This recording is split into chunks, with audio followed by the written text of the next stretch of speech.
Bonjour. Que signifient les trois mots résonance magnétique nucléaire?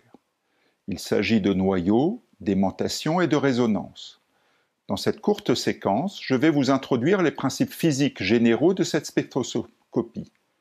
Nous verrons en particulier comment les différents paramètres du spectre contiennent des informations précieuses sur les molécules étudiées.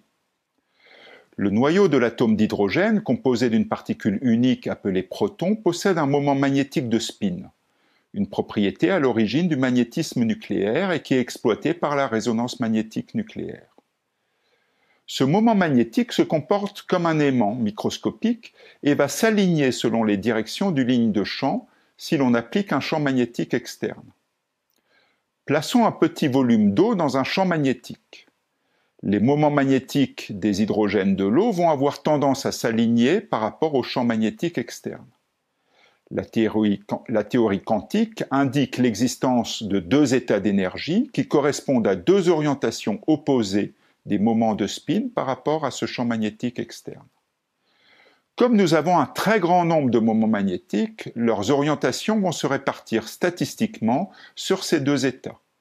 La distribution statistique suit une loi de Boltzmann qui favorise une orientation en fonction du champ magnétique externe, car elle correspond à une énergie d'interaction plus faible entre ce champ et les moments de spin. Cette distribution inégale d'orientation des moments magnétiques microscopiques est à l'origine de l'apparition d'une aimantation macroscopique alignée avec le champ magnétique externe. L'eau devient aimantée. On appelle ce phénomène de magnétisme induit le diamagnétisme. C'est précisément l'existence de cette aimantation macroscopique qui est à l'origine du phénomène de résonance magnétique nucléaire. Maintenant, si nous exposons notre volume d'eau placé dans le champ magnétique à un rayonnement radio dont nous pouvons faire varier la fréquence, nous constaterons qu'à une fréquence particulière, les molécules d'eau absorbent l'énergie du rayonnement. C'est ce que l'on appelle le phénomène de résonance. Lorsque le champ magnétique est de 1 Tesla, par exemple, la fréquence mesurée est de 42,6 MHz. Pour un champ de 2 Tesla, cette fréquence est de 83,2 MHz. On voit que la fréquence d'absorption, appelée fréquence de Larmor, est proportionnelle au champ magnétique externe. Cette constante de proportionnalité est appelée rapport gyromagnétique, une constante qui est spécifique à un type de noyau. Le fait que la fréquence d'absorption dépende d'un paramètre externe tel que l'intensité du champ est une caractéristique propre à la spectroscopie RMN. Si la fréquence de résonance n'était déterminée que par la nature du noyau observé, comme par exemple l'hydrogène, cette spectroscopie serait d'un intérêt limité. Mais voyons maintenant ce qui se passe avec une molécule à peine plus compliquée que l'eau, l'éthanol. Ce spectre présente non pas une, mais 3 raies d'absorption correspondant aux 3 fonctionnalités chimiques qui contiennent des atomes d'hydrogène. Le groupe méthyle, le groupe éthyle et enfin l'hydrogène du groupe hydroxyle. Comment expliquer l'observation de 3 fréquences alors que le rapport gyromagnétique de l'atome d'hydrogène ne nous permet que d'en prévoir une seule? L'explication provient de la structure même de l'atome. Les atomes d'hydrogène, c'est-à-dire les protons, sont entourés d'un nuage d'électrons. Ce nuage diffère selon l'environnement chimique, ce qui modifie très légèrement la valeur du champ magnétique local. On appelle cet effet le déplacement chimique, car il conduit à un léger déplacement de fréquence par rapport à la fréquence de Larmor que nous avons vue précédemment. Les spectromètres que nous utilisons permettent de mesurer des variations infimes de fréquence de ces protons de l'hydrogène et nous permettent ainsi de faire la distinction entre les différents groupes qui composent une molécule d'éthanol. Le résultat de notre expérience sera donc un spectre avec une intensité qui varie en fonction d'une fréquence, comme vous le voyez ici pour une petite molécule telle que l'éthanol. On observe un spectre de raies où seul un nombre très limité de fréquences correspondent à une intensité non nulle. Cet axe de fréquence est exprimé dans une unité en partie par million et non dans une unité de fréquence telle que le Hertz. Tout simplement parce que le déplacement chimique correspond à une différence de fréquence entre deux fréquences. et que cette différence est relative à une fréquence de référence. En RMN, l'axe est donc sans unité, mais pourquoi ppm? C'est lié au fait que les différences de fréquence sont très petites par rapport à la fréquence de référence, de l'ordre d'un millionième. On multiplie donc ces petites différences par 1 million pour obtenir des ppm.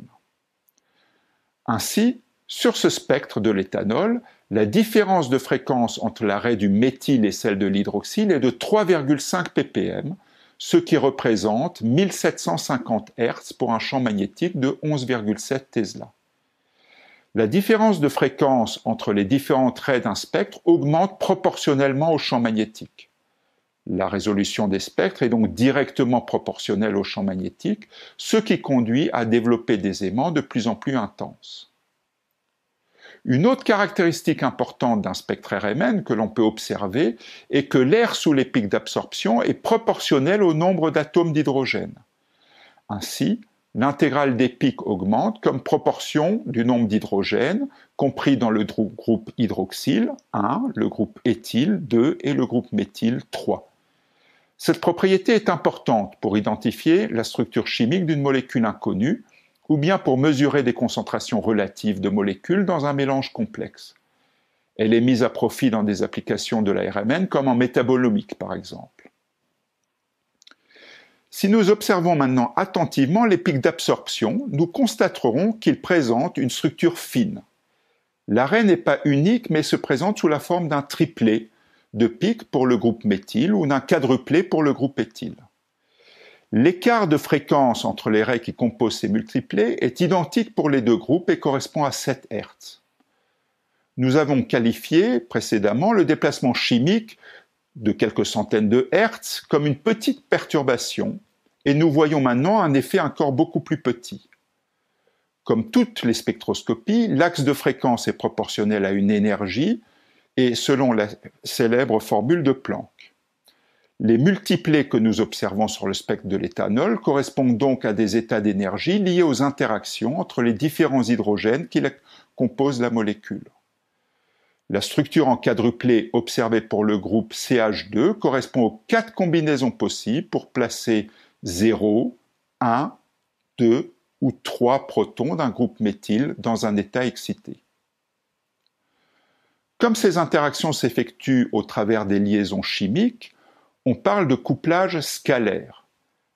Le fait que l'on puisse visualiser, mesurer et identifier les noyaux couplés est une propriété fondamentale de la spectroscopie RMN.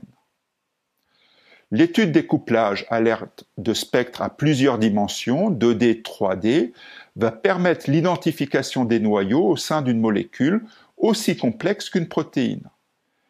La valeur de ces couplages contient également une information sur la structure et la dynamique des molécules étudiées.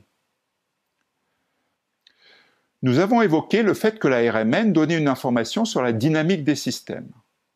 Qu'est-ce que l'observation du spectre de l'éthanol nous dit sur la dynamique de cette molécule si simple?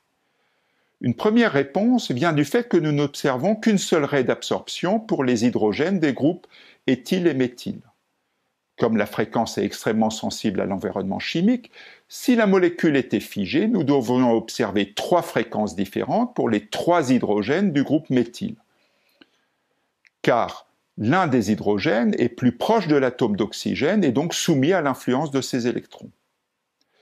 S'il n'en est rien, c'est parce que les fréquences que nous mesurons sont moyennées par les rotations rapides autour des liaisons carbone-carbone de la molécule.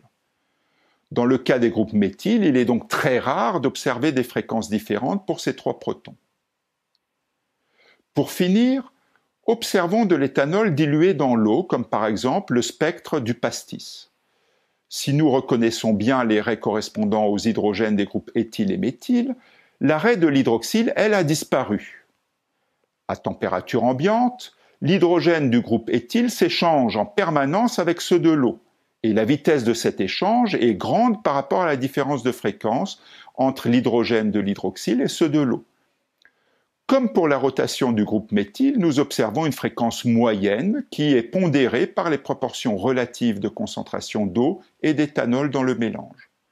Comme il y a beaucoup plus d'eau que d'éthanol dans le pastis, la fréquence de l'hydrogène du groupe hydroxyle se confond avec celle de l'eau, ce qui conduit à la disparition du pic. Nous venons de voir que l'interprétation d'un spectre d'une molécule simple diluée dans l'eau nous renseigne sur les caractéristiques chimiques intimes de cette molécule, comme les interactions avec le solvant. Nous avons également vu que les protons interagissent entre eux via des constantes de couplage. Ce réseau d'interactions va devenir très important pour interpréter les spectres de molécules plus complexes comme ceux des protéines. Je vous remercie pour votre attention.